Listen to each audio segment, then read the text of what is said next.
Bonsoir. Donc, nous voilà donc réunis pour notre dernier atelier philosophique de l'année 2016-2017, consacré, comme vous le savez, à la thématique du corps. D'abord, donc, je veux vous remercier au nom des rencontres philosophiques de Monaco, à tous de nous avoir accompagnés pour cette seconde année d'activité philosophique. Et ensuite, pour vous inviter ce soir à penser, avec nos trois invités que je vais vous présenter dans un instant, à ce que peut signifier l'émoi du corps. L'émoi du corps, à même le corps. C'est évidemment plus que l'émotion, ce qui met en mouvement le corps, mais surtout c'est cette vive agitation, ce trouble à même le corps causé par l'inquiétude, causé par la douleur, causé par l'angoisse, mais aussi par la joie, la sensualité, la jouissance, l'extase, la passion. Qu'arrive-t-il lorsque le corps se voit entièrement traversé par ces émois qui, loin de se ranger ou de se circonscrire calmement dans une raison ordonnée, projettent la pensée à être débordée, dépassée, à se perdre dans la démesure inobjectivable. Vous l'aurez compris, depuis le début de nos ateliers, le corps ne peut se penser uniquement comme une simple étendue objective, un simple objet donc. Le corps, c'est aussi un lieu, un espace-temps qui se voit perpétuellement habité par cela même qui se refuse à l'objet, qui se refuse à l'objectivité. Car si le corps est ce que je peux percevoir, il est aussi ce sans quoi je ne peux percevoir. En tant que je peux le percevoir, mon corps est comparable à une chose, à un objet, certes, mais en tant qu'il est la condition de ma perception du monde, eh bien le corps est aussi inobjectivable. Ainsi, le corps est aussi non pas ce que je vois devant moi, mais tout entièrement ce avec quoi je me confonds pour percevoir un monde. C'est là que le corps est mu par le flux du vécu, tissé d'intentions de se mouvoir à l'appel du monde.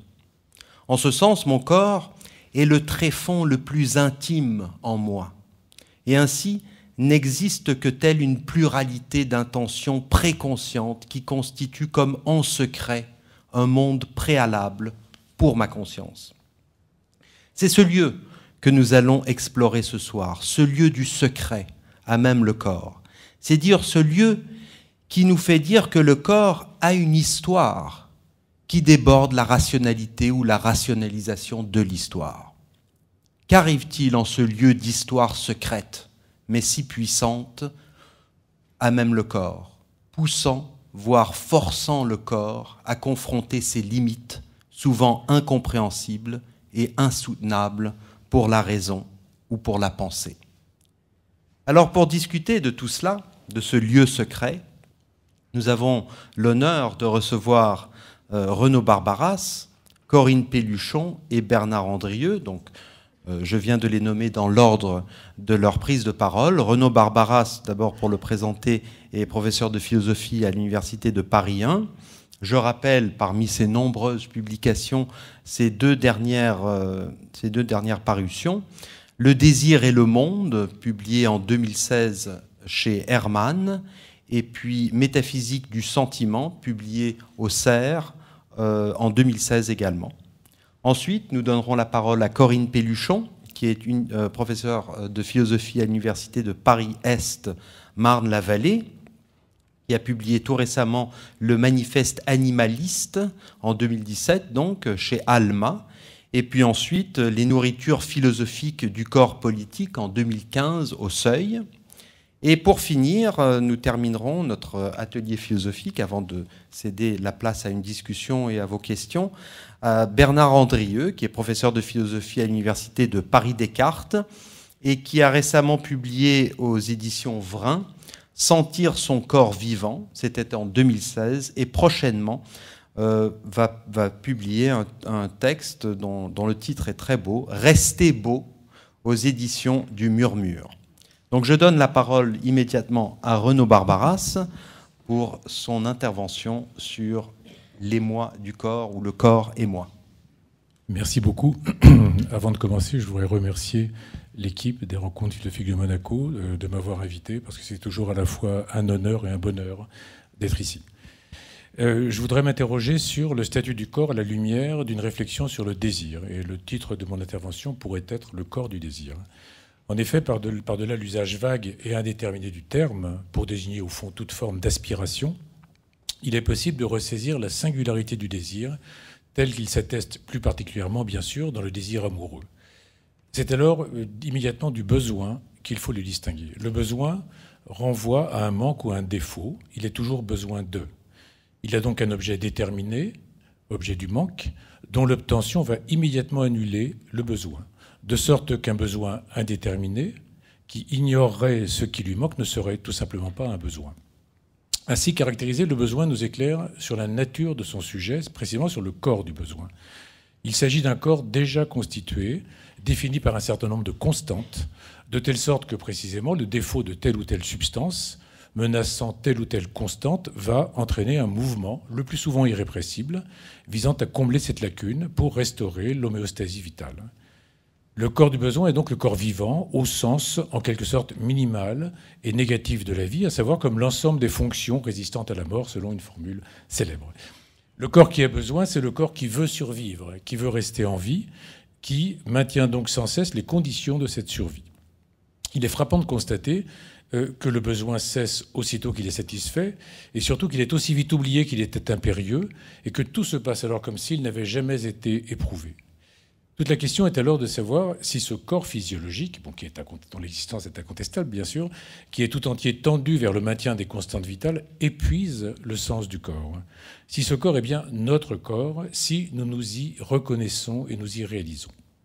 Ce corps qui a des besoins et les satisfait, donc est-il bien le nôtre, au sens où nous y serions présents en notre singularité ? Eh bien, force est de constater que nos besoins sont fondamentalement anonymes, que par exemple, en tant que j'éprouve de la soif, je ne me distingue pas vraiment de tout autre sujet animé par la même soif.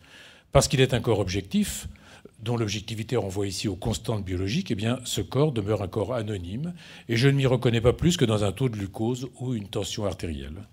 Ainsi, s'il est vital au sens où il y va de ma survie en lui, le besoin ne l'est pas le moins du monde au sens où j'y serais tout entier en jeu, comme l'on dira par exemple qu'il est vital d'écrire un livre ou vital de retrouver cette personne. Notons pour anticiper que la situation du désir est exactement contraire. Alors même que ma vie comme telle n'y est jamais en jeu, j'ai bien pourtant le sentiment que, par exemple, dans cette relation, je passe tout entier, comme on dit, au point que si elle devait cesser, j'y resterais, comme on dit encore. Et il peut arriver en effet que cette mise en question de ce que je nommerais existence, et donc qui n'est pas le corps biologique, puisse effectivement finir par avoir une incidence sur ma vie biologique.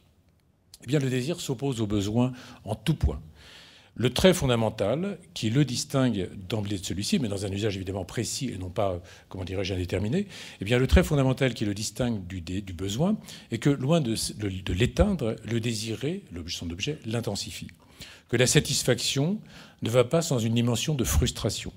Comme si cela que je désire se trouvait toujours au-delà du point où je croyais le trouver et comme dessiné en creux au sein de ce que je rencontre effectivement. Dans l'ordre du désir, l'alternative entre satisfaction et insatisfaction n'est plus pertinente, puisqu'une véritable satisfaction ne va pas sans l'intensification du désir. Dire que mon désir est satisfait, ce n'est pas constater qu'il est éteint, mais qu'il se retrouve au contraire intact et plus puissant encore au contact de son objet. Donc le désiré le renvoie sans cesse à lui-même et le confirme dans sa force au lieu que le désir s'abolisse en lui. C'est ce que confirme la nature du plaisir que le désir suscite. Dans le cas du besoin, il faut reconnaître que le plaisir est finalement suscite, si bien qu'en une sorte de brouillage fondamental, désir et plaisir passent l'un dans l'autre, la satisfaction du désir ne se distinguant plus alors de son intensification. Dès lors, la temporalité du désir est tout autre que celle du besoin. Celui-ci, le besoin, est nécessairement intermittent. Marque d'un déséquilibre, sa nature veut qu'il ne surgisse qu'occasionnellement. Il est le fait d'un corps dont la première vertu est le silence des organes. Tout au contraire, la nature du désir est sa constance et pourrait-on dire son assistance. Un désir par éclipse, qui ne surgirait que de temps à autre, ne serait pas vécu comme un désir authentique. Plus encore, un désir qui ne survivrait pas à la satisfaction, c'est-à-dire au fond qui pourrait être vraiment satisfait, ne serait pas non plus considéré comme un vrai désir et justifierait plutôt son assimilation au besoin. Autant dire donc que son caractère inextinguible est bien le trait constitutif du désir. Non seulement il perdure, quoi qu'il en soit, de l'état du corps, ce qui montre déjà, pour anticiper, que ce n'est certainement pas dans le corps physiologique qu'il s'enracine, mais de surcroît, il survit toujours à cela qui, dans une certaine mesure, le satisfait, comme si la satisfaction signifiait la confirmation du désir, autant que son apaisement. Précisons seulement que cette dimension inextinguible ne renvoie pas, parce que c'est quelque chose qu'on pourrait imaginer, qu'on serait tenté de penser, que cette dimension inextinguible ne renvoie pas à une impossibilité constitutive, comme si le désiré était en fait ou en droit inaccessible, comme si la modalité de la relation à l'objet était la séparation, comme chez Lévinas par exemple, ou dans les théologies négatives. Et il ne s'agit pas d'imaginer que la voie de la satisfaction est d'emblée fermée. Un désir sans satisfaction possible n'est pas un vrai désir. Il s'agit plutôt de savoir dans quelle mesure, de quelle nature, est cette satisfaction, s'il est en quelque sorte à la mesure du désir, ou si au contraire, le désir est relancé au sein même de la satisfaction par sa propre démesure. La question, et la plus difficile, est alors celle du sujet de ce désir, c'est-à-dire qui désire exactement, quel est le corps du désir. Insatiable, il renvoie manifestement à une lacune irréductible, de telle sorte que ce n'est pas dans le corps physiologique qu'il se racine, comme j'ai déjà eu l'occasion de le signaler.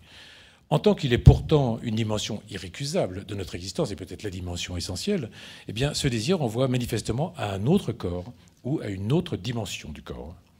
On pourrait résumer la situation en disant qu'aucun objet ne peut satisfaire le désir, que rien de ce qu'il peut trouver ne le comble.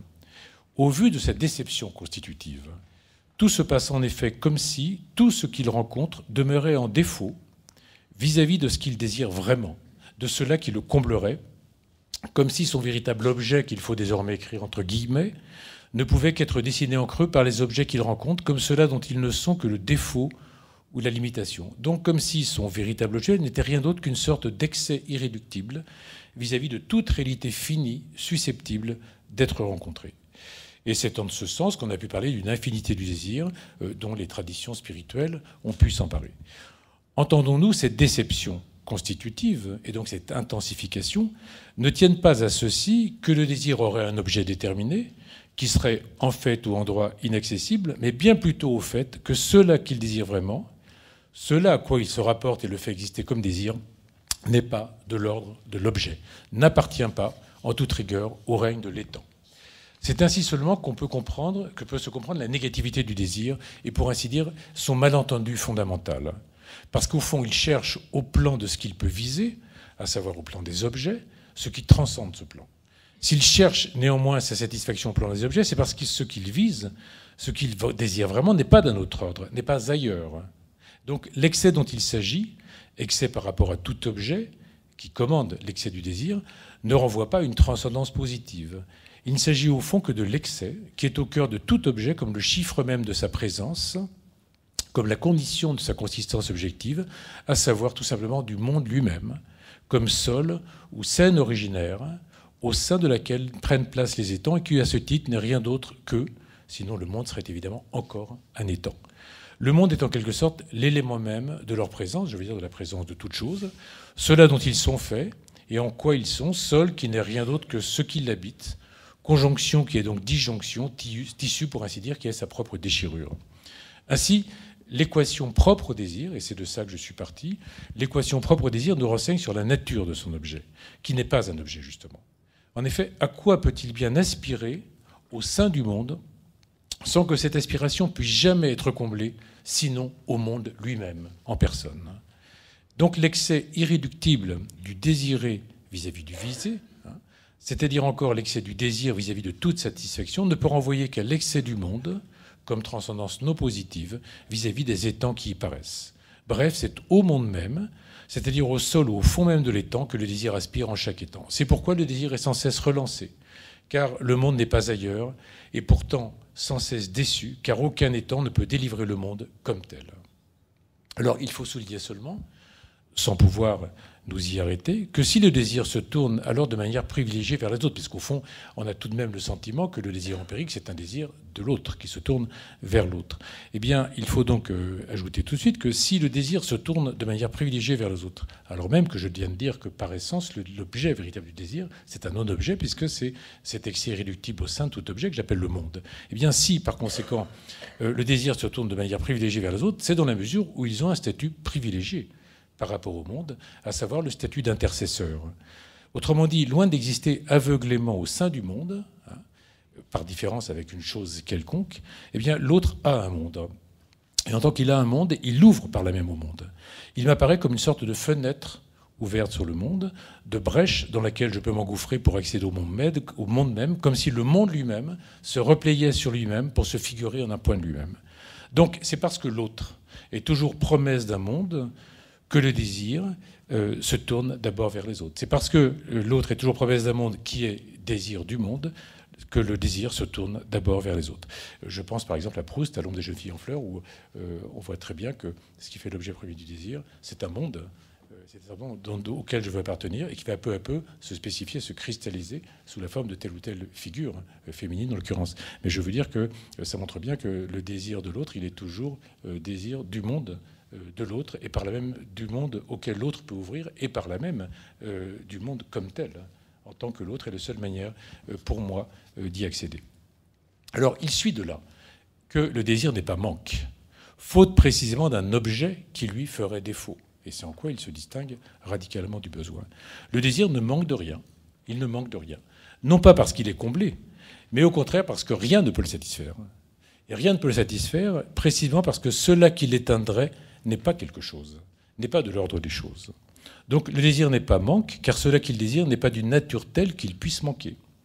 Cela qu'il désire est au fond toujours déjà là, et c'est pourquoi le désir est pérenne, ne cesse jamais, mais se dérobe pourtant à toute présence et donc à toute possession.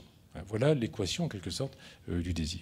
S'il y a bien donc une négativité, et pour ainsi dire un défaut à la source du désir, il doit donc être d'une toute autre nature. On peut l'approcher en se posant une nouvelle question, qui est de prime abord incongrue, mais qu'il faut néanmoins poser, celle de la raison du désir. Au fond, pourquoi désirons-nous ? Ça ne va pas du tout de soi, et pourtant c'est un fait massif, comment dirais-je, irrépressible, et pourtant qui suscite l'interrogation. Pourquoi désirons-nous ? C'est-à-dire encore, qu'est-ce qui se joue dans le désir ? Pourquoi le désir tend-il inlassablement vers son objet, qui n'est pas un objet ? Pourquoi ne renonce-t-il jamais à lui-même ? Eh bien, il n'y a qu'une seule réponse possible, évidemment. C'est parce qu'il y va du sujet même du désir dans le désir. C'est parce que le désir est au fond toujours désir de soi. Le mouvement qui me pousse vers l'autre et, à travers lui, vers le monde, est donc en vérité l'envers d'une quête ontologique. C'est ici que ce que nous avons dit du besoin peut, en un sens, être transposé. Tout comme le besoin restaure une partie du sujet, comme on l'a dit au début, voilà, je manque d'eau, donc j'ai soif, eh bien, tout comme le besoin restaure une partie du sujet, celle dont il manque, eh bien, c'est le sujet lui-même, le sujet tout entier que le désir vise à restaurer. Autrement dit, le désir est le fait d'un être qui manque de lui-même, qui est en défaut sur lui-même. Le désir n'est pas manque d'objet, mais manque d'être, et donc manque à être. Le désir n'est donc compréhensible que comme la condition même d'un être traversé par un défaut d'être constitutif, d'un être qui n'est pas ce qu'il est, qui est privé de lui-même. Et donc on pourrait dire que l'hétéronomie ontologique est la loi du désir, et le désir est donc au fond toujours désir de réconciliation.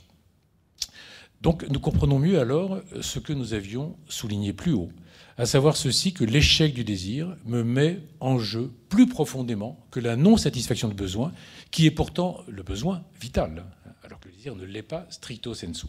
C'est que dans le désir, il y va de mon être même.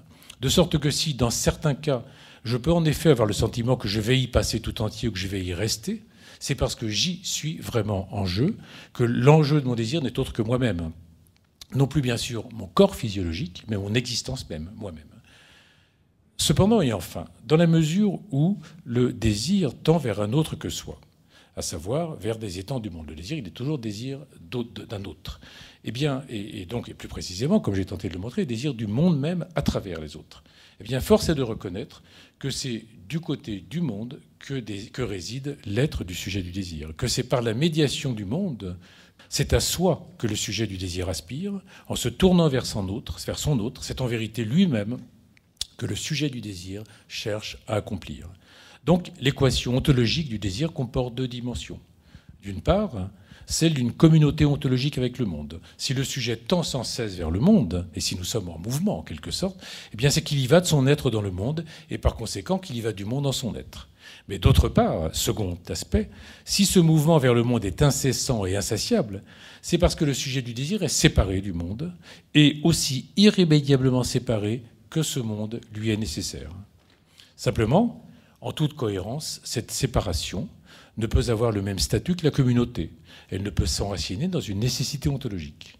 Autant dire qu'il s'agit d'un pur fait, ou plutôt de ce que j'appelle un pur événement, qui affecte le monde sans que celui-ci puisse de quelque façon en être la source ou en contenir la raison. Cet événement n'est autre que celui du sujet lui-même, son avènement, et c'est pourquoi le sujet, le désir, est constitutif de son être même. Ainsi, on pourrait dire, pour poursuivre l'opposition que je suis en train de construire avec le besoin, eh bien, la condition du désirant, et donc la raison du désir, ce n'est pas le manque, c'est la séparation. Le besoin est du côté du manque, le désir est du côté de la séparation. Non pas le défaut d'une réalité positive, mais l'exil du sujet hors du monde et par conséquent hors de lui-même. C'est parce que le régime du désir est celui de la séparation que le désir est aussi inextinguible qu'il est impérieux. Le désir est le fait d'un être qui tend vers lui-même à travers le monde, qui tente de surmonter une scission originaire, scission de lui-même avec le monde et donc de lui-même avec lui-même.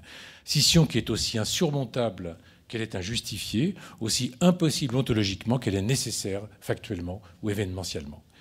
Alors maintenant, pour finir, nous sommes en mesure de revenir à la question du sujet du désir, qui désire, et donc du corps, pour autant que le désir envoie bien un corps, ou plutôt en dessine le contour. Alors que, comme nous l'avons vu, le besoin supposait un corps physiologique déjà donné, caractérisé, on l'a dit, par des conditions d'équilibre, eh bien, le désir ne saurait être compris comme une modalité ou une propriété du corps. S'il est vrai que le désir est le mode d'être d'un être qui est privé de lui-même et tend vers lui-même, eh bien, force est de conclure que le sujet n'a pas de désir, mais plutôt qu'il est désir. Le désir, ce n'est pas une propriété du sujet, une modalité du sujet. En tant que le désir est manque à être ou manque d'être, eh bien, il faut dire que le sujet est désir, que le désir qualifie son être, son ultime mode d'être, sous la double contrainte de l'appartenance ontologique et de la séparation. Dès lors, le désir n'est pas une possibilité du corps, mais sa possibilité même, c'est-à-dire son mode d'être constitutif. En vérité, en toute rigueur, il faudrait dire que ce n'est pas le désir qui est une possibilité du corps, mais plutôt le corps qui est une possibilité du désir, dans la mesure où c'est bien cette condition de séparation et le mouvement auquel elle donne lieu qui définit notre mode d'être concret au sein du monde. Autrement dit, si nous existons concrètement et dynamiquement, comme on va le voir, au sein du monde, c'est parce que nous sommes séparés de nous-mêmes, et c'est parce que donc nous aspirons à nous-mêmes à travers le monde. Bref, c'est parce que nous désirons. Autrement dit, c'est pas parce que nous avons un corps que nous désirons, c'est parce que nous désirons que nous avons un corps. Il n'échappe en effet à personne, de manière tout à fait phénoménologique, que c'est dans le désir seulement que nous nous incarnons vraiment, que l'enjeu du désir est au fond toujours d'avoir un corps, de trouver son corps, de se faire corps par la médiation du corps de l'autre. Ce corps, bien sûr, du désir, non plus au sens où il en serait le sujet, mais il en est le produit en quelque sorte, eh bien ce corps est aux antipodes du corps du besoin, qui est aussi le corps de la biologie. Ce corps, il n'est pas plénitude, mais lacune ou creux, non pas consistance, mais au contraire défaut d'être et donc fragilité. Si la substance, selon la définition classique, est bien ce qui n'a besoin que de soi-même pour exister, eh bien le corps, c'est la non-substance par excellence. Cela qui ne consiste pas en soi-même, mais a toujours besoin d'autre chose, et précisément de la transcendance même du monde, pour exister. Cela qui n'est pas identique à soi, mais au contraire absent de soi. D'où l'on voit que le corps de ce corps évanescent, le socle de notre corporité, c'est-à-dire la chair de notre chair, réside dans le monde et consiste dans ce monde même. Notre corporité propre, elle est séparation vis-à-vis de la chair du monde, exil ontologique vis-à-vis du monde, et c'est bien pourquoi nous sommes tout entiers en jeu dans notre lien de désir à l'autre et à travers lui au monde. Ce corps, qui est traversé par un défaut d'être, corps de la séparation, ne peut donc exister que sous la forme du mouvement que sous la forme du mouvement, qui est la figure concrète du négatif. Le corps est ce mouvement même d'aspiration à la plénitude par la médiation du monde, d'incessante avancée vers un monde et d'incessante déception par les choses du monde. Là encore, il ne faut pas dire que le mouvement est une modalité du corps et que le corps est le simple sujet du mouvement. Il faut dire au contraire que le corps n'est pas autre que ce mouvement même, qui laisse sa possibilité la plus propre, et que tout ce que le corps possède de stable ou de substantiel est déposé par le mouvement, plus précisément par le désir. Donc le corps n'est pas le sujet du mouvement, mais sa trace. Enfin, ce mouvement, qui est aussi impérieux qu'il est inextinguible, n'est autre que celui de la vie elle-même. Le corps du désir est un corps vivant, ou plutôt le corps vivant, mais on l'a compris en un sens tout autre que celui de la vie dont parle la biologie et qui est sous-jacent au corps du besoin. Ce corps du désir est un corps vivant, c'est le corps vivant, parce qu'en effet, à travers cette dynamique du désir, en sa double dimension d'appartenance et de séparation, c'est bien un sens originaire de la vie que nous accédons. Sens originaire qui est plus profond que le partage entre ce qu'on pourrait appeler une vie intransitive et une vie transitive, entre le fait d'être en vie d'une part et le fait de vivre un monde, de faire l'expérience d'un monde d'autre part.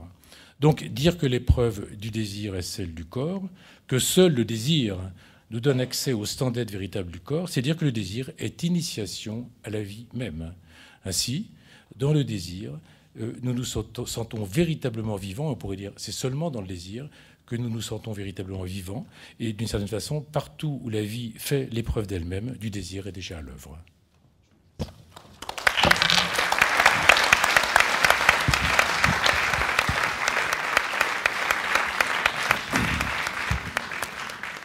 Merci beaucoup Renaud Barbaras pour cet exposé très, très intéressant et très phénoménologique, mais très très puissant sur la question du désir. Il y aurait beaucoup de questions évidemment, mais avant de passer à la session de questions, nous allons donner la parole à Corinne Pelluchon pour son exposé. Merci beaucoup, je suis très contente d'être ici. Je remercie les organisateurs des rencontres philosophiques de Monaco de m'avoir invité. Alors moi, je vais vous parler de ce que nous enseigne le plaisir sur la condition humaine, et j'insisterai sur le rôle d'une éducation, pas seulement morale ou sentimentale, mais érotique. Alors, en introduction, parler du plaisir, c'est insister sur la corporéité du sujet. Nous avons besoin, pour notre subsistance, d'aliments, d'eau, d'air, d'un toit pour nous protéger du froid. Le corps a des besoins et nous ne sommes pas autosuffisants. Cette dépendance à l'égard des conditions matérielles de notre existence nous introduit à une philosophie qui n'est pas centrée seulement sur le sujet libre, sur la liberté, la conscience, sur le projet, et c'est la définition de la corporéité qui rabat, disait Lévinas, la prétention de la conscience a été à l'origine de tout le sens. Le point de départ de mon rapport à moi-même, au monde, aux autres, ce n'est pas seulement la tête, la conscience, mais le corps. Toutefois, cet enseignement-là nous est déjà fourni par l'attention aux phénomènes qui mettent au jour notre vulnérabilité, notre passivité, dans la fatigue, l'insomnie, dans la douleur, la mortalité. Donc parler de plaisir, c'est donc se placer sur l'autre versant d'une philosophie de la corporéité. Elle aussi s'intéressera aux phénomènes qui échappent à ma maîtrise, à ma représentation, qui débordent ma représentation, qui sont des phénomènes que justement Lévinas appelait nocturnes pour cela, parce qu'ils ne sont pas tout à fait en pleine lumière. Mais au lieu de se focaliser sur ce qui me fait mal, eh bien on se focalisera sur le plaisir qui est un excédent.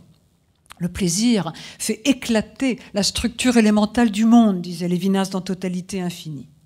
Alors il s'agira pour moi dans une première partie de tirer les leçons de cette vérité des sensations qui ne sont peut-être pas des connaissances confuses, mais qui peut-être nous enseignent cette immersion dans le monde sensible qui aurait sa vérité propre. Il s'agira de voir laquelle. Donc ma première question sera: que nous apprend le plaisir sur notre condition humaine?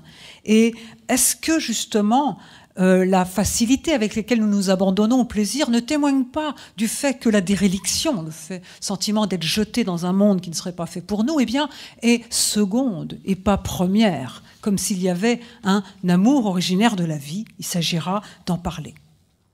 Cela peut-être est suggéré par le fait que, par exemple, quand je mange, aussitôt le besoin vire en plaisir. Alors une telle assertion ne signifie évidemment pas que nous ayons tout ce dont nous avons besoin et encore moins tout ce que nous désirons. Et dans cette hésitation entre le besoin et le désir, il convient de voir la marque de l'humain.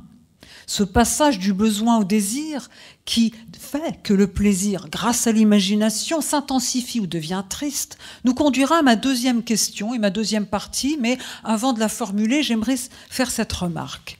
Notre corps est traversé aussi de pulsions qui sont, si j'ose dire, sui generis, c'est-à-dire qu'elles ne sont pas imposées par des stimuli extérieurs et que, comme le dit Freud, dans Pulsions et destin des pulsions, on ne peut les fuir. On peut seulement en changer l'objet ou bien les refouler, ce qui n'en atténue pas la force mais barre seulement l'accès à la conscience. Enfin, on peut les sublimer.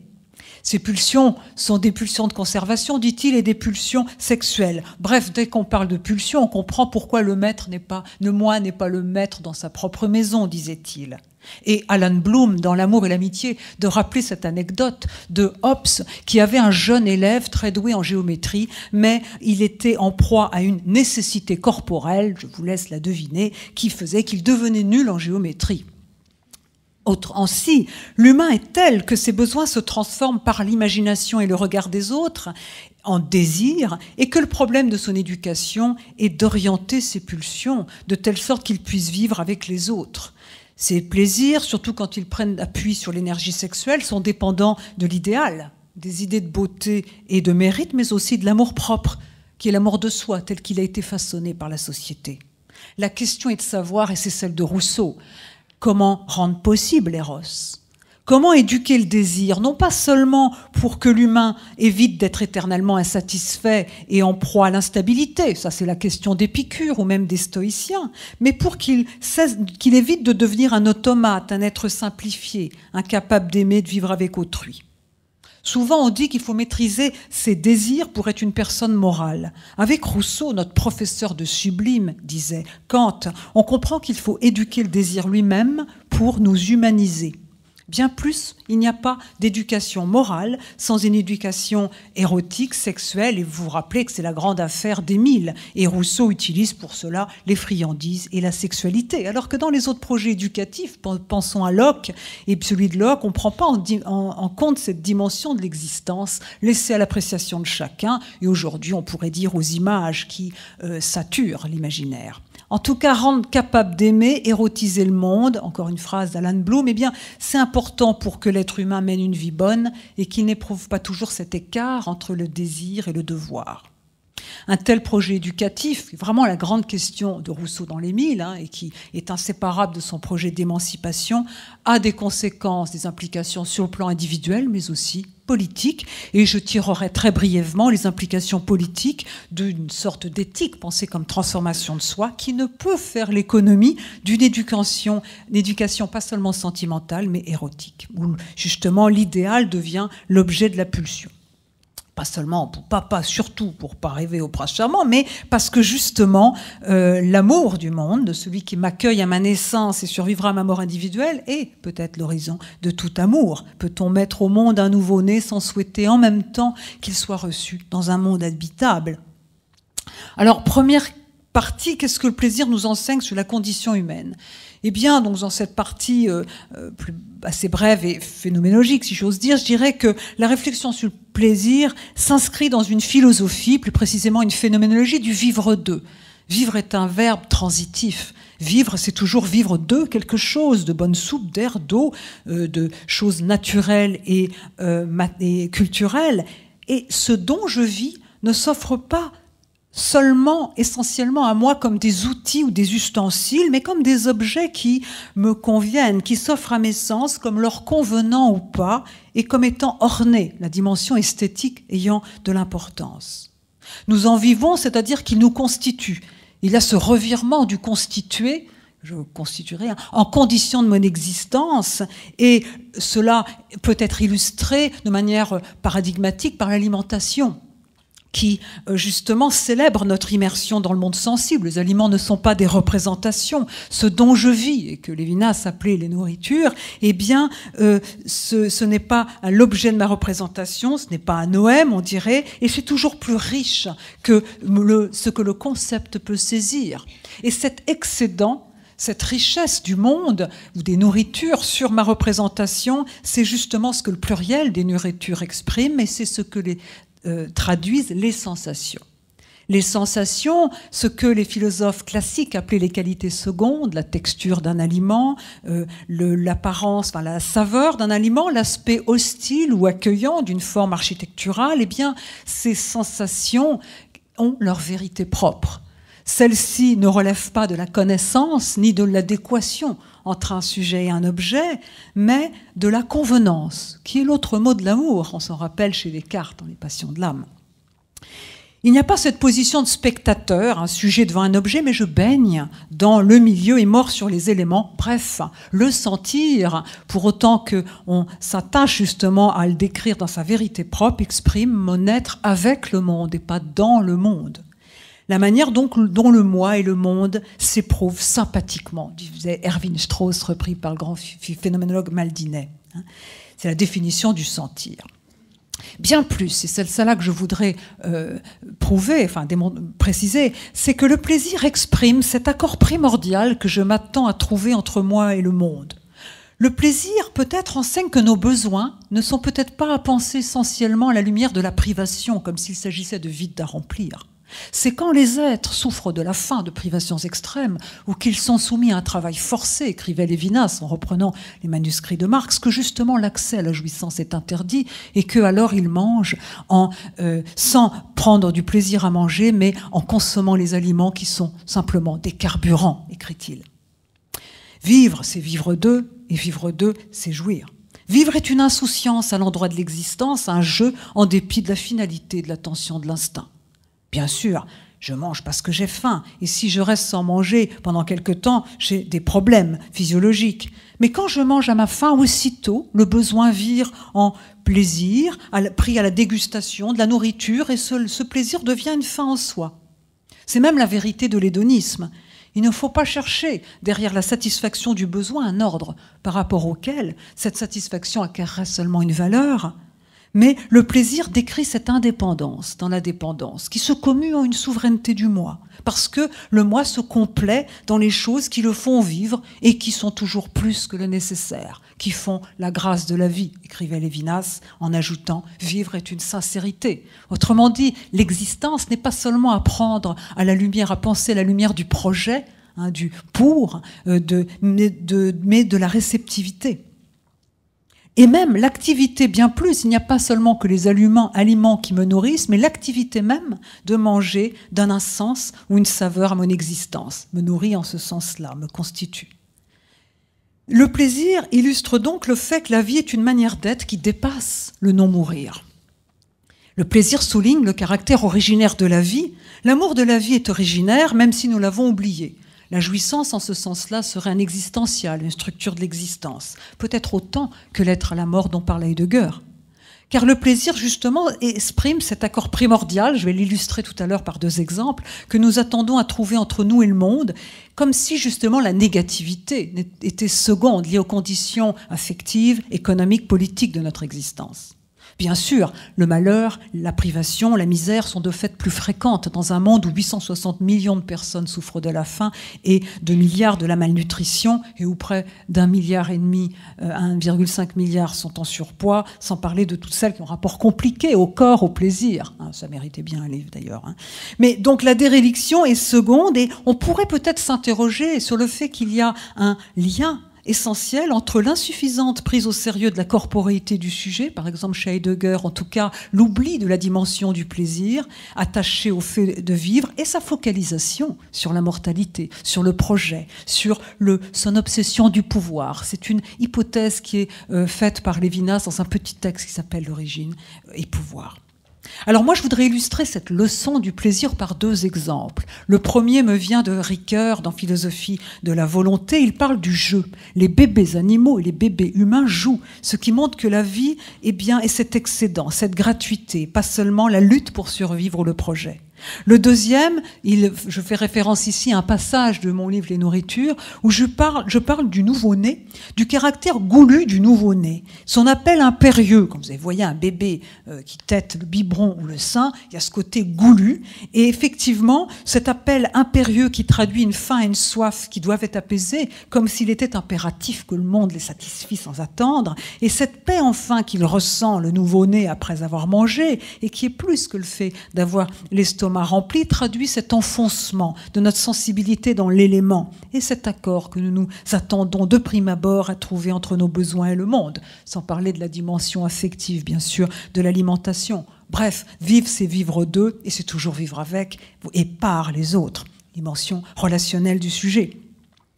Alors, la phénoménologie des nourritures que j'avais développée faisait même surgir derrière l'ego pensant et le Dasein, un ego gourmand, plus originaire, non seulement parce que au commencement était la faim, mais aussi en raison de l'alliance entre l'esprit et les sens dans le goût. Cet ego gourmand est toujours aussi un cogito gourmand qui recherche les plaisirs délicats, associe le plaisir de manger à l'art de la table et le bonheur de partager un repas entre amis.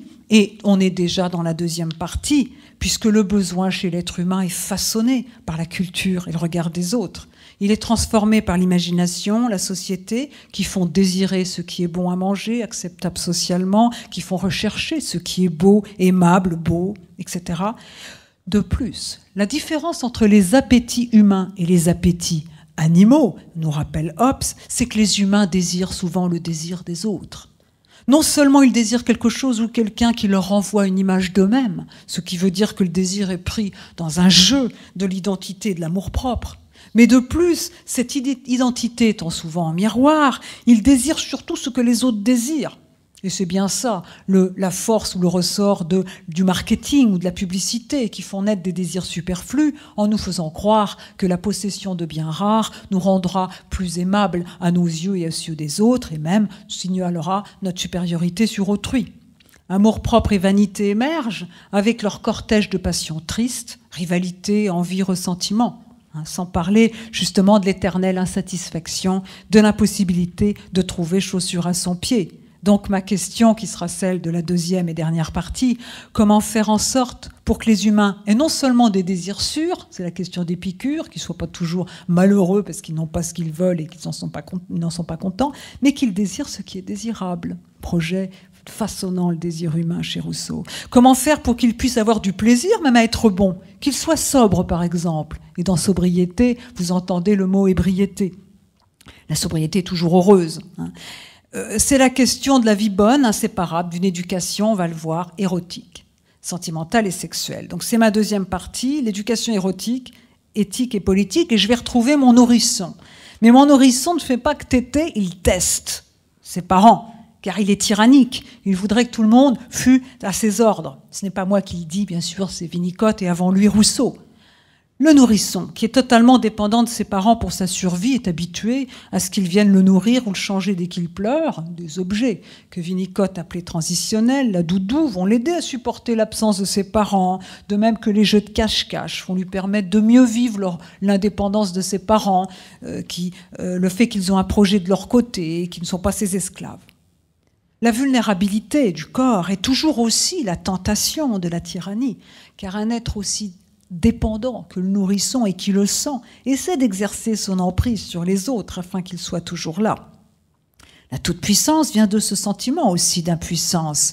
Seule la vulnérabilité assumée permet le dépassement de la domination qui est toujours un dialectique entre la toute-puissance et l'impuissance, l'obsession du contrôle, peur de l'autre et la violence. Au fond de chaque nous, il y a ce nourrisson tyrannique et d'une certaine manière, Rousseau parle fortement de tout cela quand il dit que justement il faut qu'Émile, jeune, acquiert des compétences techniques et manuelles justement pour cesser d'être sans arrêt tyrannique avec ses parents et qu'il apprenne à être indépendant afin qu'adolescent il ne soit pas à la fois malheureux et méchant. Une fois adolescent, il a cette nécessité corporelle dont je parlais tout à l'heure avec l'élève de Hobbes. Donc, elle se cherche un objet, Émile drague. Il faut lui apprendre non seulement à ne pas consommer du sexe, mais à regarder l'autre pour ce qu'il est et non comme un simple corrélat de ses désirs. Bien plus, il lui faut apprendre à être capable d'amour. Et vous le savez, dès qu'on parle d'amour, il faut, nous disait Yankelevitch, se tourner vers le sujet et non vers l'objet de l'amour, car l'amour suppose cette transformation de soi, ce décentrement. Autrement dit, il s'agit de devenir un être capable de se tourner vers les autres et, selon Rousseau, d'aller vers des choses et des personnes dignes d'estime, pour justement éviter d'être tiraillé entre le désir et le devoir. Alors c'est pourquoi Rousseau insiste sur le rôle des poètes qui travaillent sur l'étoffe dont sont faits nos rêves.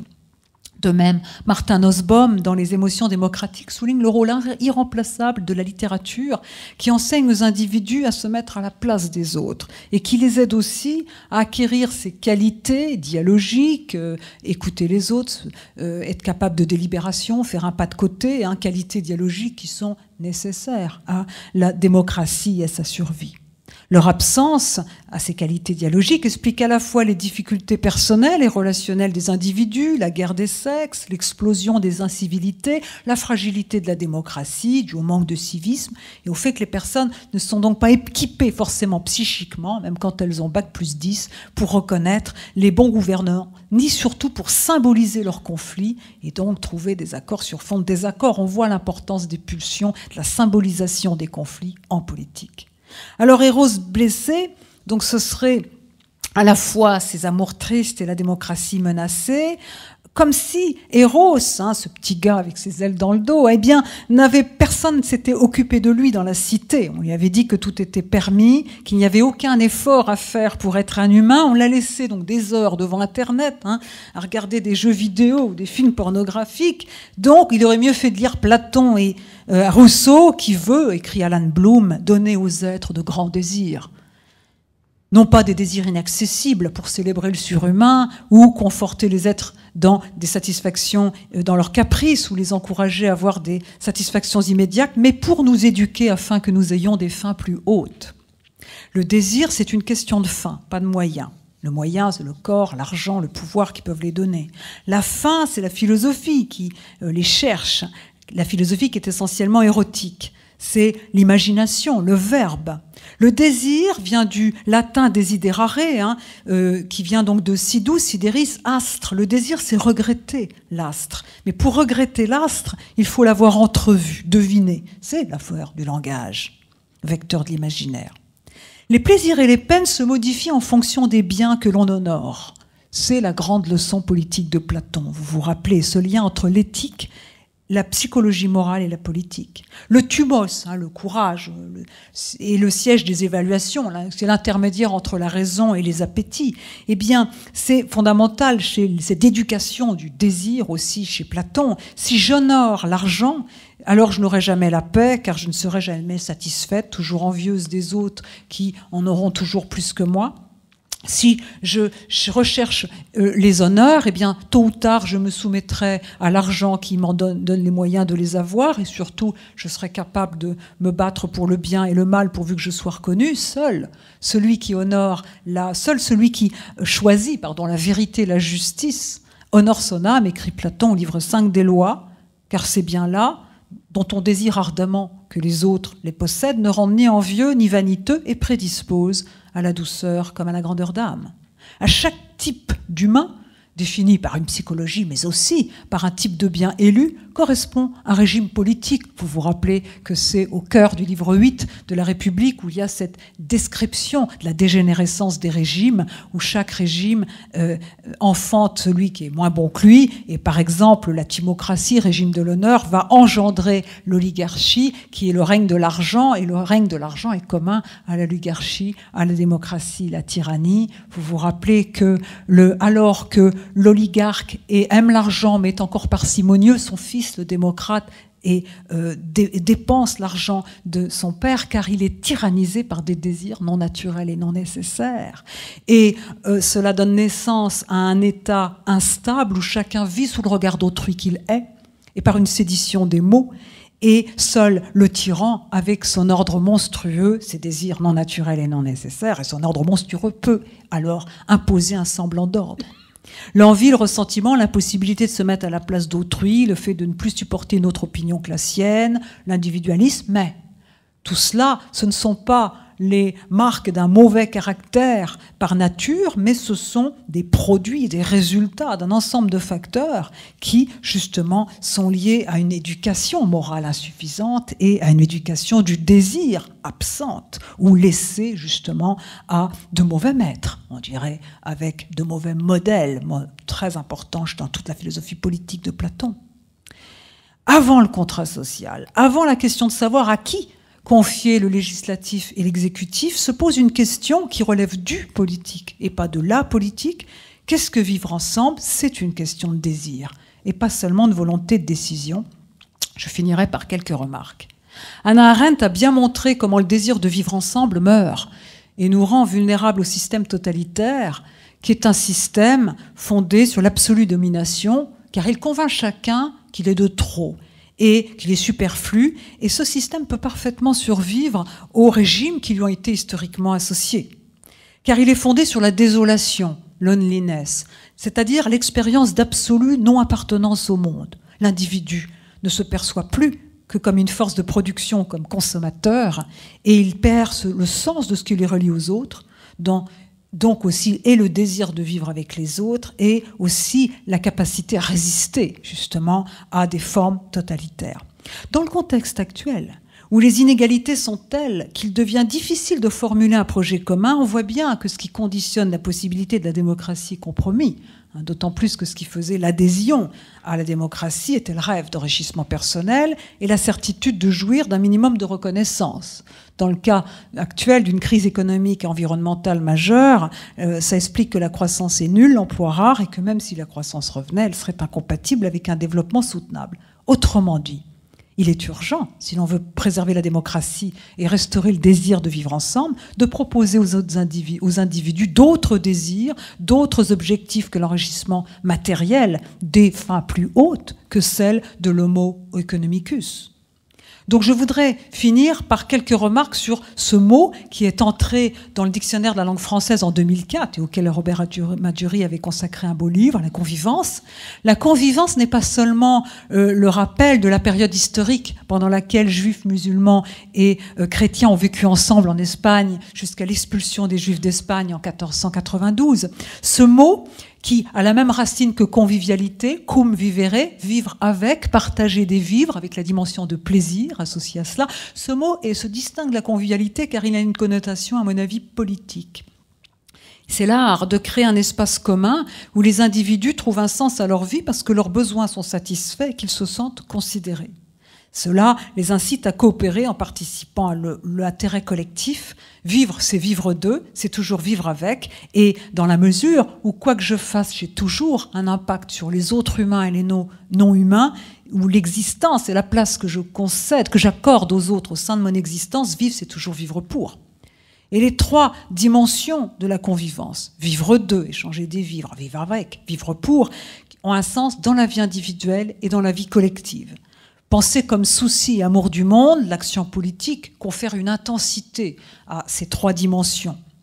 Toutefois, ce rapport à soi et au monde commun ne peut être érigé toujours en modèle des vertus civiques, cette idée d'honorer la vie, pas seulement de travailler pour sa reconnaissance, cette fusion des trois dimensions.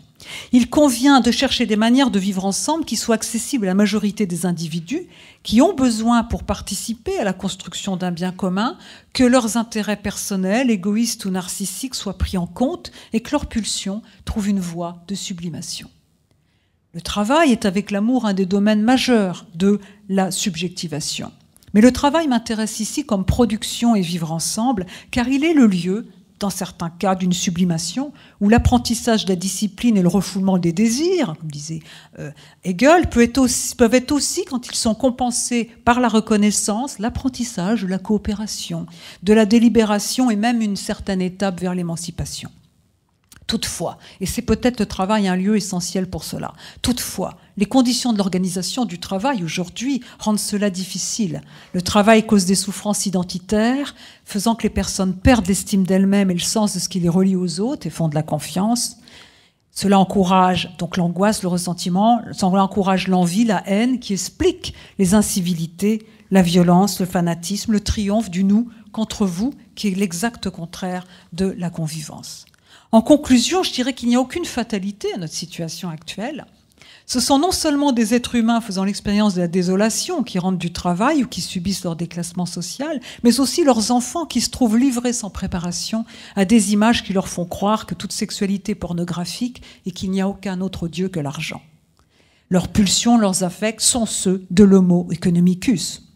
On se préoccupe à juste titre de la question de savoir quel monde nous allons donner à nos enfants. Nous devrions nous demander quels enfants nous allons donner au monde.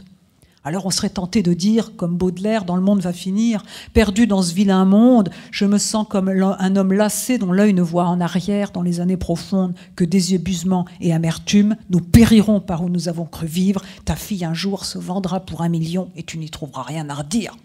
Mais moi je veux jouer Platon contre Baudelaire. Vous savez que les philosophes sont sinon des pédagogues de désir.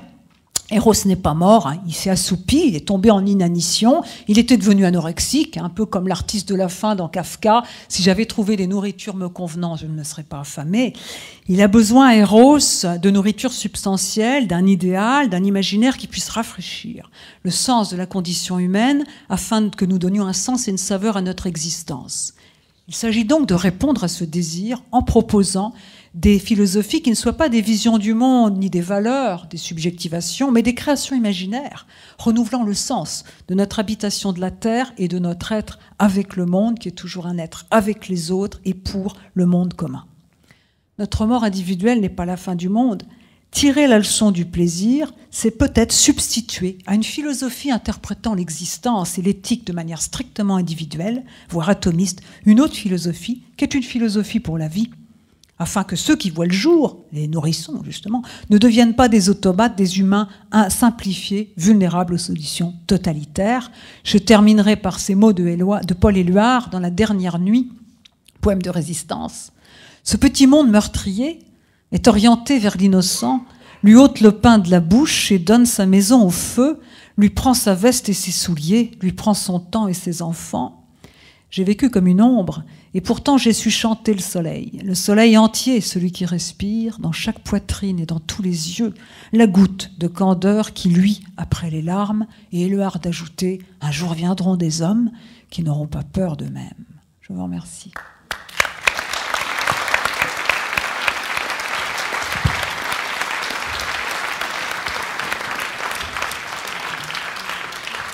Merci beaucoup Corinne Pelluchon pour ce très très bel exposé. Je vais donner tout de suite la parole à Bernard Andrieux pour le dernier, ça dernier va pas exposé. être facile là, hein, parce que après 2 excellents exposés, je ne sais pas si je vais arriver à dire quelque chose d'intelligent.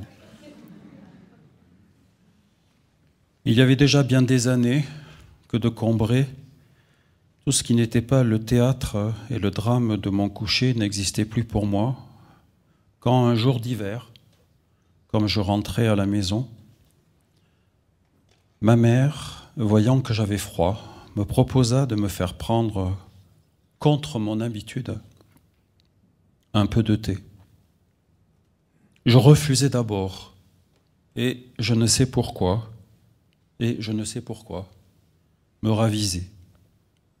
Elle envoya chercher un de ces gâteaux courts et dodus, appelé Petite Madeleine, qui semble avoir été moulé dans la valve rainurée d'une coquille de Saint-Jacques. Et bientôt, machinalement accablé par la morne journée et la perspective d'un triste lendemain, je portais à mes lèvres une cuillerée du thé où j'avais laissé s'amollir un morceau de madeleine.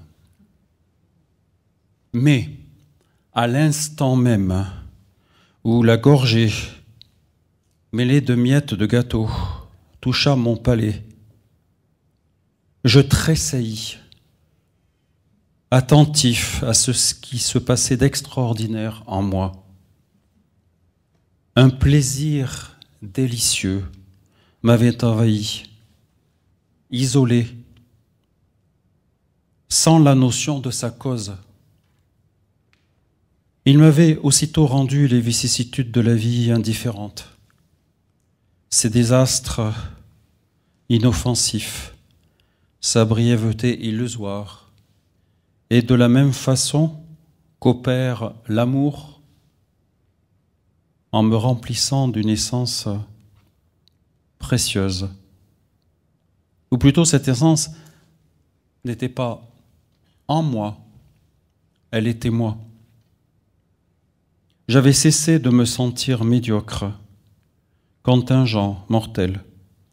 D'où avait pu me venir cette puissante joie? Je sentais qu'elle était liée au goût du thé et du gâteau, mais qu'elle le dépassait infiniment, ne devait pas être de même nature. D'où venait-elle? Que signifiait-elle? Où l'appréhender? Je saute quelques lignes pour ne pas vous ennuyer.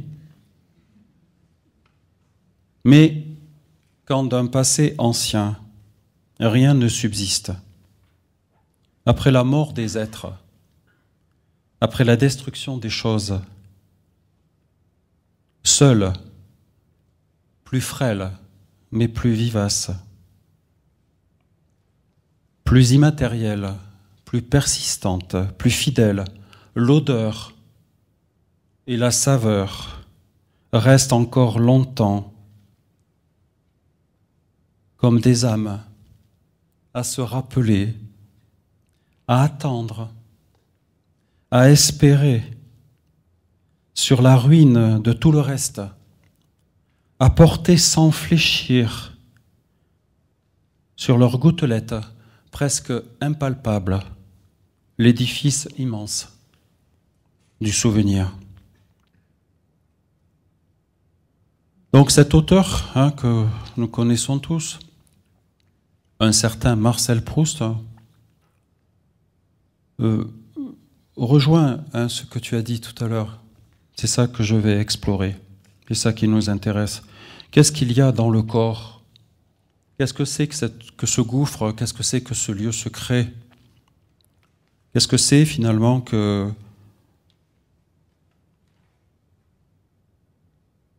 tous ces autres qui sont en nous, qui nous permettent de nous sentir vivants? Alors, je voudrais juste vous indiquer peut-être 3 voies d'accès que je développe dans ce sentir vivant. 3 voies d'accès. La première que nous indique Proust dans ce texte et dans toute sa méthodologie, c'est que dans notre corps, dans le corps vivant, je rejoins ce que disait Renaud tout à l'heure, le corps vivant, c'est bien évidemment pas simplement ce qui est biologique, c'est aussi ce qui a été incorporé par l'histoire, par la culture, ce qui fait le tissu, la singularité de chacun d'entre nous.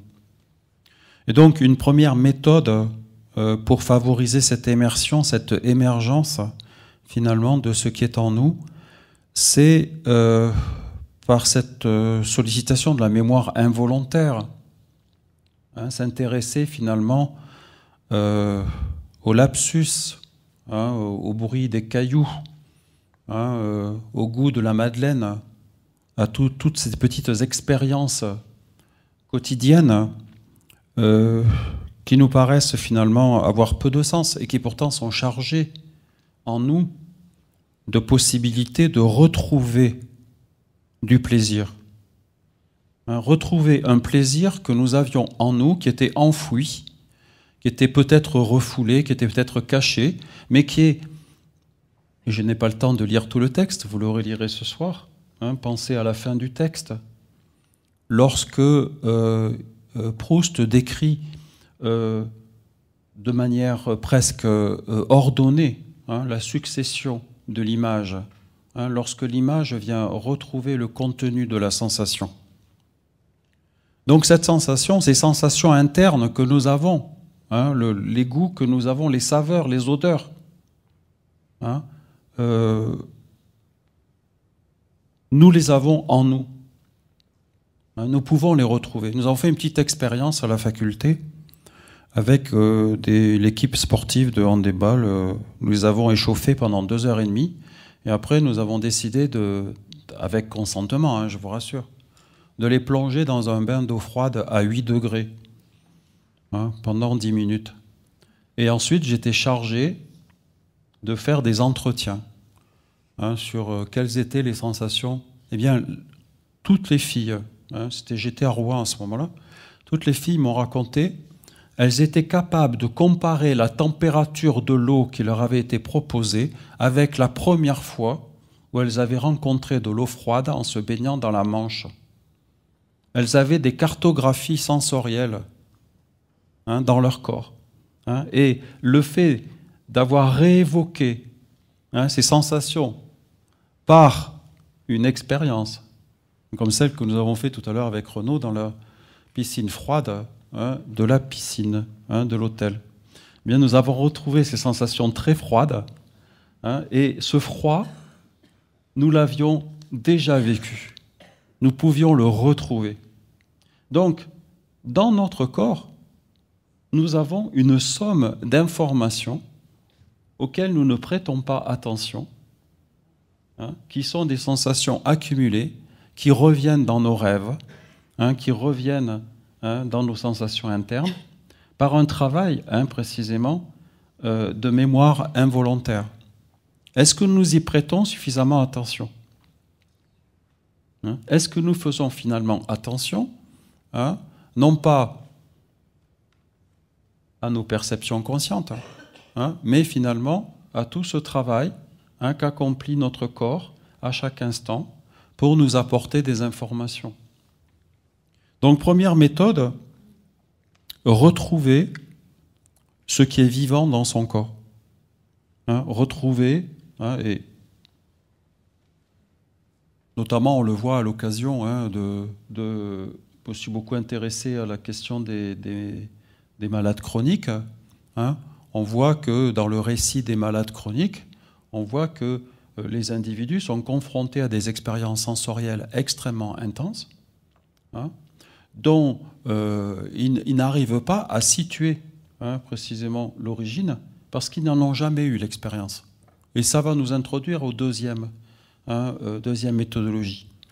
C'est que notre corps vivant ne nous donne pas simplement des informations que nous aurions déjà connues.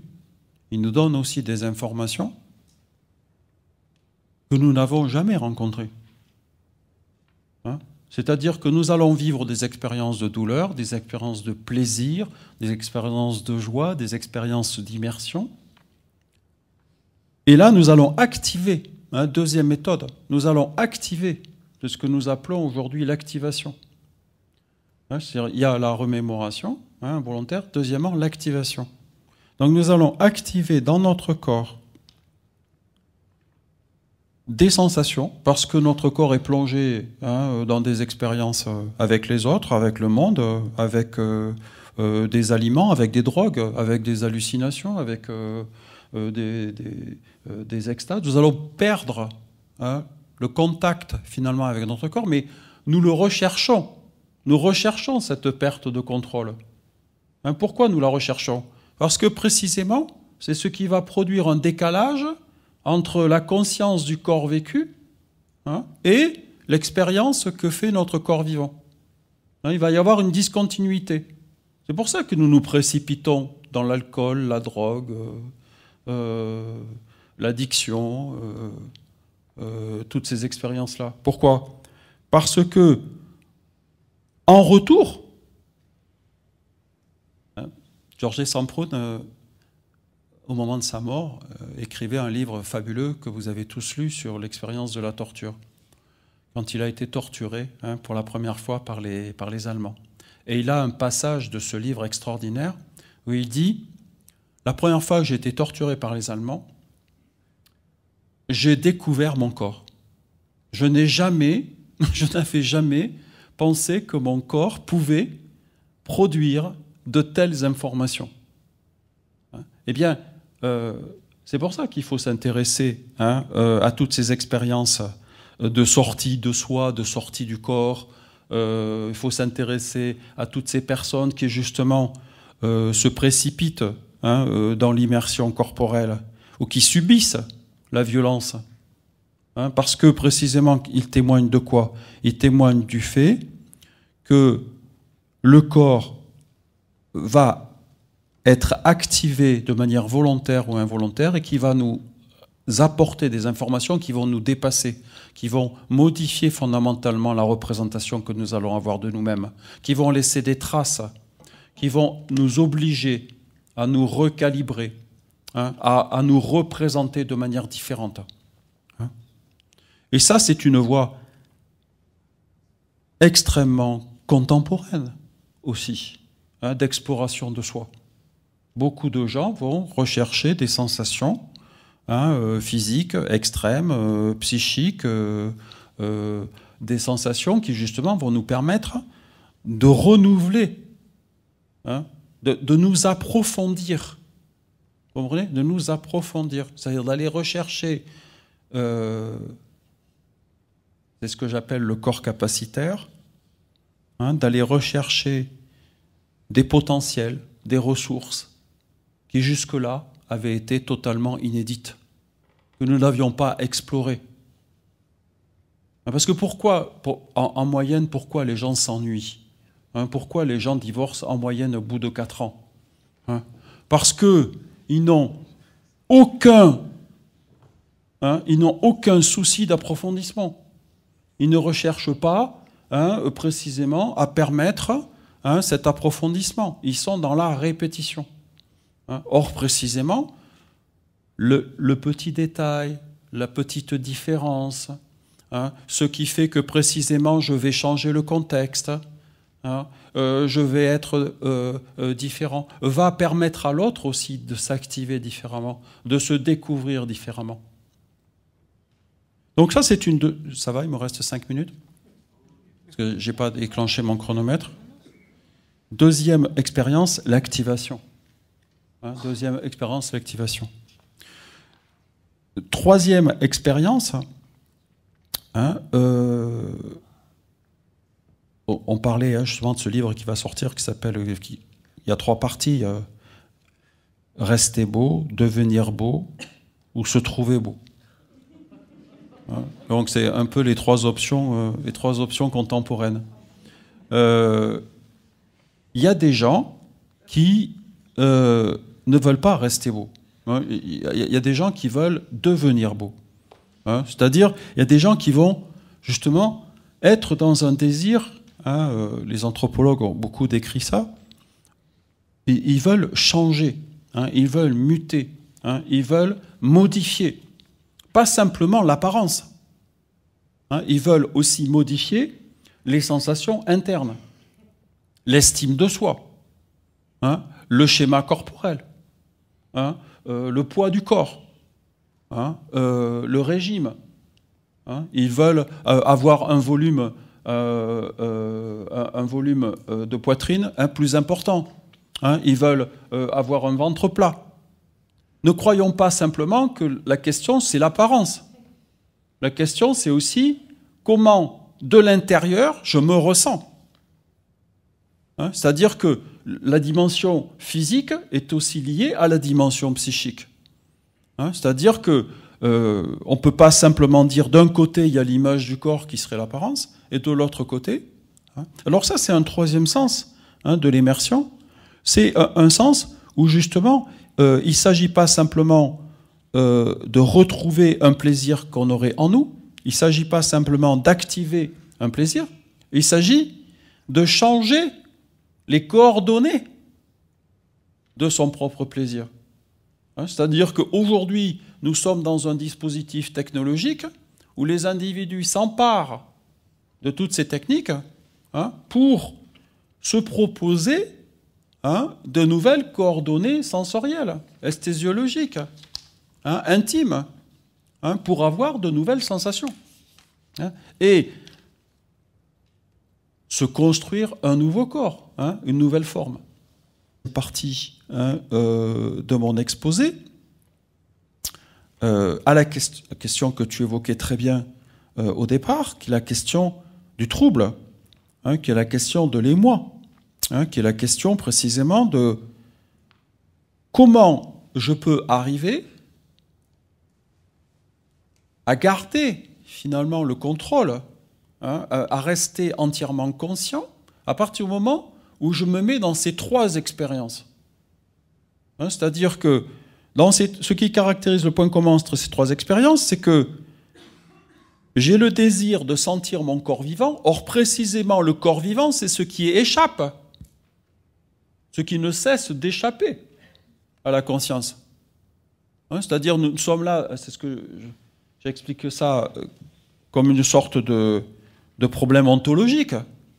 Hein, c'est-à-dire que d'un côté, nous pensons avoir une bonne perception de notre corps vécu, hein, nous pensons maîtriser la totalité de notre existence, de nos gestes. Or, précisément, nous n'arrêtons pas de faire des lapsus, nous produisons des symptômes, nous cassons des verres, nous sommes troublés, nous avons des passions, nous avons des pulsions, nous avons des désirs. C'est-à-dire nous sommes confrontés précisément à une exaltation, à une transe, à des désirs, à des pulsions, dont tu parlais très bien il y a quelques instants.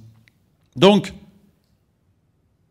la thèse que j'essaie de défendre, c'est qu'il faut vivre avec cette discontinuité, avec cet écart entre le corps vécu et le corps vivant.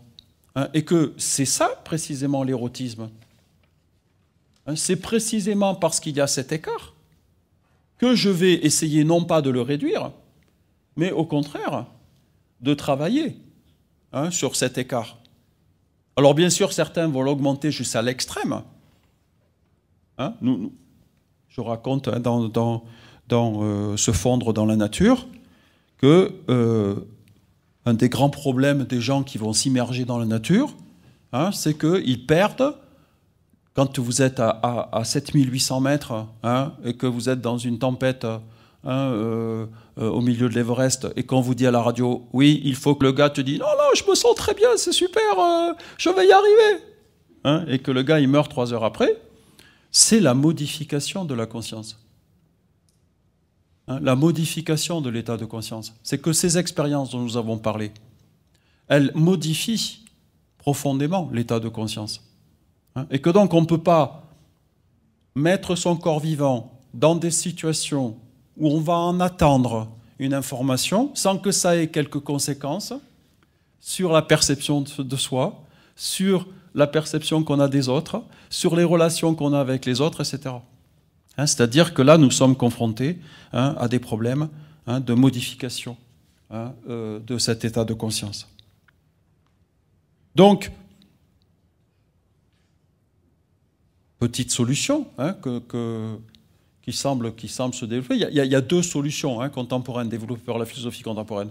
Vous avez la solution développée par, on va dire, Nathalie Deprat, les grands philosophes qui travaillent sur la pleine conscience, sur la méditation, c'est-à-dire, finalement, on va descendre, méthode top-down, on va descendre par la conscience, d'accord, jusqu'à essayer de saisir finalement ce qui arrive du corps vivant, de nos affects, de notre inconscient, pour essayer précisément de faire communiquer non plus une conscience intentionnelle, non plus une conscience représentationnelle, mais une conscience accueillante, ouverte, capable de récupérer le data, le donné du corps vivant. Moi, je ne sais pas ce que c'est la pleine conscience. J'ai fait un article dans l'évolution psychiatrique qui m'a pris facilement 9 mois. Je me suis déjà aperçu qu'il y avait 4 ou 5 écoles différentes de la pleine conscience. Et qu'est-ce que ça serait une pleine conscience ? C'est-à-dire une conscience qui réduirait l'écart, précisément, dont je parlais tout à l'heure. Bien, moi, je n'y crois pas. Je crois au contraire qu'il y aura toujours quelque chose qui manquera à la conscience. Alors bien sûr, je peux avoir une conscience du présent. Je peux exalter le moment présent, la présence. Je peux vider la conscience de toutes les représentations qui viendraient faire un obstacle, etc. Ça, je suis capable de le faire. Pas un problème. Mais nous, nous défendons, avec l'immersiologie, avec nos doctorants, avec tous les gens qui travaillent dans la suite de Varela sur l'énaction, nous travaillons au contraire pas simplement sur le top-down, mais sur l'inverse, c'est-à-dire sur l'éveil. Hein, c'est-à-dire, tu l'as très bien dit tout à l'heure, bien évidemment, ce qui va compter, c'est l'expérience que je vais faire avec mon corps vivant qui va éveiller des informations qui vont remonter, hein, si je prends le modèle archéologique, qui vont remonter jusqu'à la conscience, et là je pourrais m'en saisir.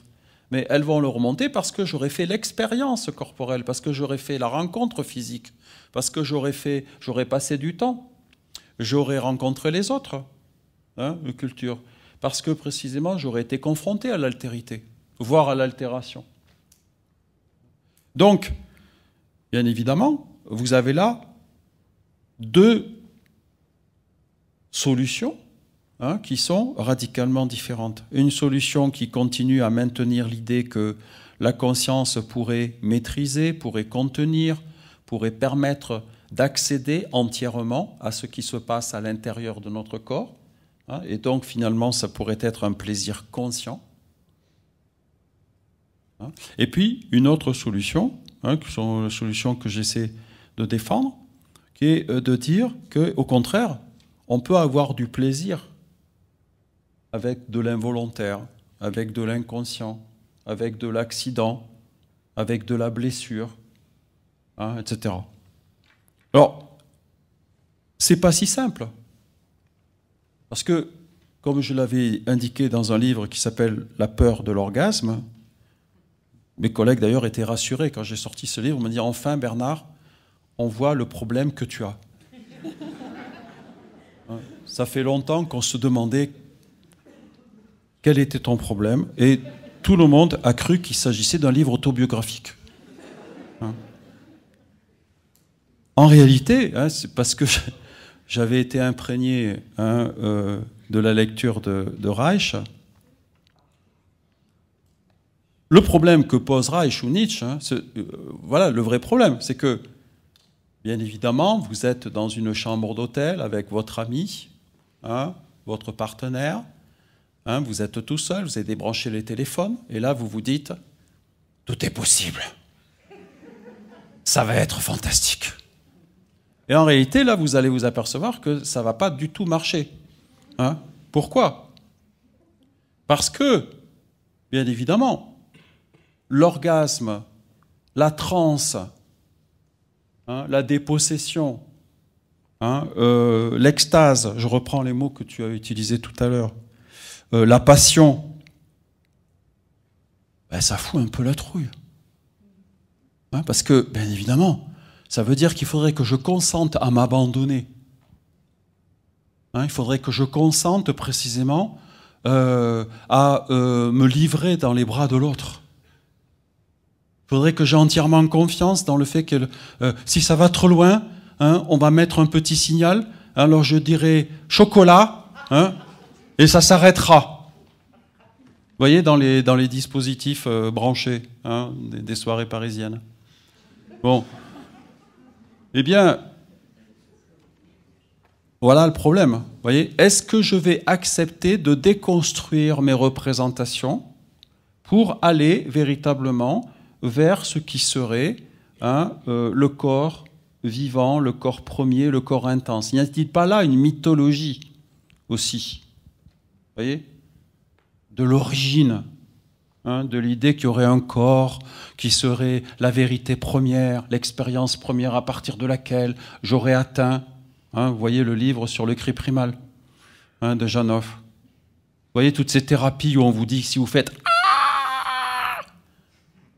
vous allez atteindre quelque chose de l'ordre véritablement de l'authenticité de votre être. Combien de thérapies corporelles, et là nous avons un véritable problème qui va être soulevé par le prochain gouvernement, de labellisation de ces pratiques. Vous voyez, c'est un véritable problème. Qu'est-ce qu'on atteint? On atteint une représentation? On atteint une vérité qui serait l'origine du plaisir? Bon, on sait très bien aujourd'hui que ça n'existe pas. Il n'y a pas de point zéro. Pourquoi? Parce que le corps, il ne cesse d'être recalibré, écologisé. Il retraite l'information, le système nerveux central est toujours en train de reconfigurer tout ça. Donc je veux dire qu'il y aurait une couche première à partir de laquelle je pourrais tout reconstruire, c'est problématique. Donc, voilà, j'ai presque terminé. C'est pour ça qu'il faut s'intéresser aux malades, et il faut s'intéresser aux gens qui veulent rester beaux, il faut s'intéresser à ceux qui veulent se donner le vertige, il faut s'intéresser à ceux qui veulent se fondre dans la nature. Parce que tous ces gens-là nous disent quelque chose. Par exemple, si vous lisez, moi je lis beaucoup les récits d'exploration, les récits de voyage, les récits des malades chroniques, les récits des femmes violées, les récits des hommes torturés. C'est passionnant. C'est eux qui nous disent quelque chose de la limite à laquelle ils ont été confrontés dans leur expérience et de la difficulté à se reconstruire. Et c'est ça qui fait que, précisément, nous pouvons aller explorer toutes ces voies. Je vous remercie.